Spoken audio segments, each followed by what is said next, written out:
El camino de la voluntad. 1. Incentivos.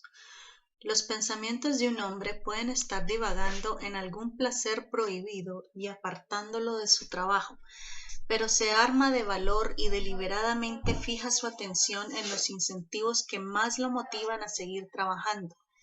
Tal vez se centre en la relajación y el placer a los que tendrá derecho después de terminar su trabajo, o en la responsabilidad que lo ata a completar su tarea. Sus pensamientos se mantienen en el camino que su voluntad les determina a permanecer, y sus obras parecen menos gravosas. 2. Desvío. Tal vez un hombre sufre una leve injusticia que provoca un torrente de resentimiento. El delincuente no debe haberlo hecho, no tenía ningún derecho, fue malo y así sucesivamente, pasando por todos los pensamientos amargos que volvemos a tener en nuestras mentes cuando alguien ofende nuestro preciado ser. Pero si el hombre tiene el control de su propia voluntad, se negará a dejar que esto continúe. No discute consigo mismo diciendo, esto no está bien, después de todo no es su culpa. Sabe que aún no está preparado para eso. La ofensa está demasiado fresca en su mente. En cambio, se obliga a pensar en otra cosa. Un libro que acaba de leer, un correo que necesita redactar, cualquier cosa lo suficientemente interesante como para distraerlo. Más tarde, cuando se permite reproducir la ofensa en su mente, descubre que la amargura disminuye y puede reflexionar sobre el asunto con una cabeza más desapegada y fría. Esto no solo funciona para el resentimiento creciente. 3. Cambio de pensamiento. Supongamos que un hombre está aburrido de su trabajo, la monotonía mundana de su tarea, el cansancio de hacer lo mismo una y otra vez lo llena de repugnancia y desánimo, y comienza a disminuir su esfuerzo.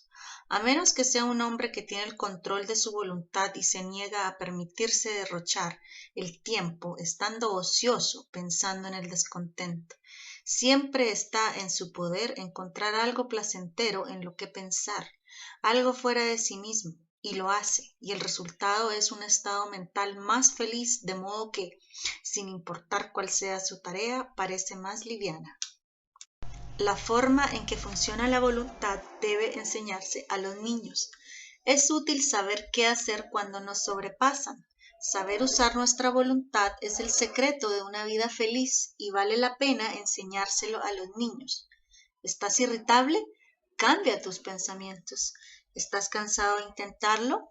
Cambia tus pensamientos. ¿Estás anhelando cosas que se supone que no debes tener? Cambia tus pensamientos. Hay un poder dentro de ti que te permitirá alejarte de los pensamientos que te hacen infeliz y te tientan a hacer el mal, pensando en cosas que te harán sentir feliz y motivado para hacer lo correcto. Es engañosamente simple, pero es la única herramienta secreta que una persona decidida tiene sobre sí misma. Es el poder de obligarse a pensar en lo que decide pensar y prohibirse pensar en cosas que generan problemas. El poder de la voluntad implica el poder de la atención. Uno puede ver que la voluntad tiene un gran poder dentro de su esfera, pero cuando te detienes a pensar en ello, esa esfera es un límite bastante estrecho. Se necesita mucha preparación y mantenimiento para que una voluntad fuerte tenga el poder de controlar el comportamiento de una persona. Por ejemplo, la persona también debe haber desarrollado la capacidad de centrar su atención. Ya hemos hablado de lo importante que es esto en capítulos anteriores. Algunas personas están tan dispersas que no pueden mantener un pensamiento conectado durante más de 5 minutos, incluso si lo intentan o si se les presiona. Si nunca aprendieron a dedicar toda su atención enfocada a un tema, entonces es probable que ninguna cantidad de determinación, incluso si tuvieran una voluntad fuerte, podría hacerlos capaces de mantener su mente en un pensamiento, ya sea el suyo o el pensamiento de otra persona. Y es aquí donde se superponen partes del intelecto.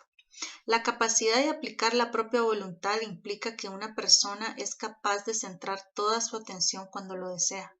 Entonces, antes de que un padre pueda entrenar la voluntad de un niño, el niño necesita desarrollar el hábito de mantener toda su atención enfocada. El hábito puede frustrar la voluntad. Ya hemos mencionado cómo un impulso de hacer el bien que no se lleva a cabo puede convertirse en un hábito. El hábito puede ser un ayudante o un enemigo.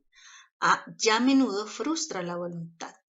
El alcohólico desesperado podría terminar con toda la voluntad que tiene en él y se niega incluso a lanzar su imaginación en beber.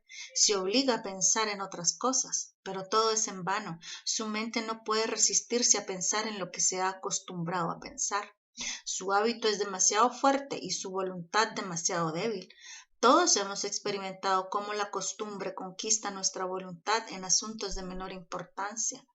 Todos tenemos algún hábito perezoso persistente con el que nuestra voluntad reformada lucha diariamente. Pero ya he dicho mucho sobre el deber de los padres de facilitar el camino de sus hijos, creando un camino de hábitos útiles.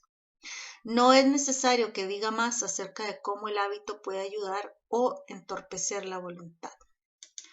Un instrumento tan efectivo debe usarse razonablemente.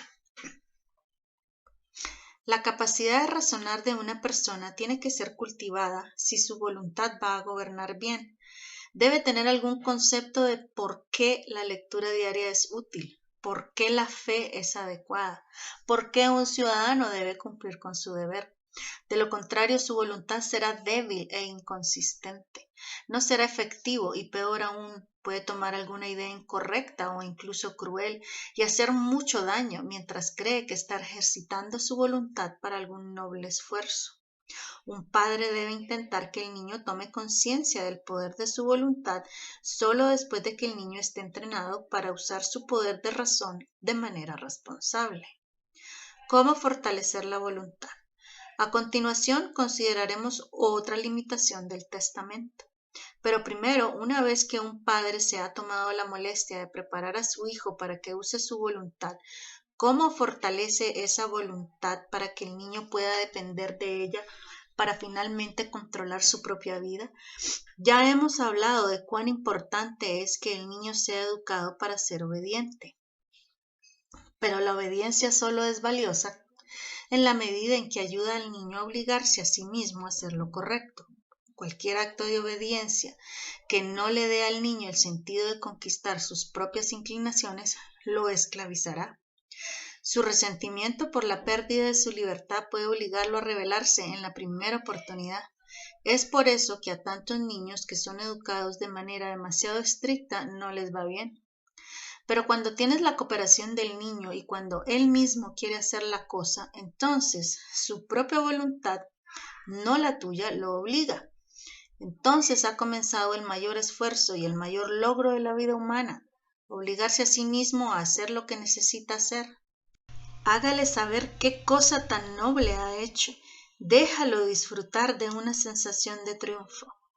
El hábito de administrarse a uno mismo. Entonces, como dijimos antes, hágale saber el método secreto de usar su voluntad. Explíquele que al ejercer su voluntad tiene la capacidad de redirigir sus pensamientos, de lo que no debería estar pensando a lo que quiera pensar.